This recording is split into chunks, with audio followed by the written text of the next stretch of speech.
Everybody did very, very well. Maraming salamat. Maraming hindi kaya pero kaya natin. Nakita ko kanina. Thank you very much. I think we again proved that the team is very strong and we can even be more stronger in the coming years. So let's see and let's wait, but we still have a lot of things. Sulit ang pagod nating lahat. Sulit ang pagod. Thank you.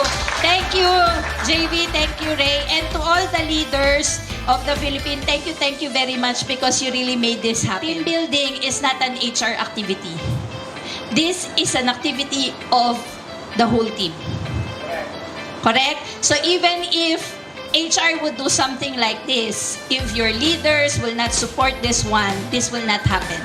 And your leaders are doing this for you. So I'm very happy of the turnout for today. Hopefully next year, perfect tayo. Thank you very much. Okay? Thank you, Conflay. Thank you very much.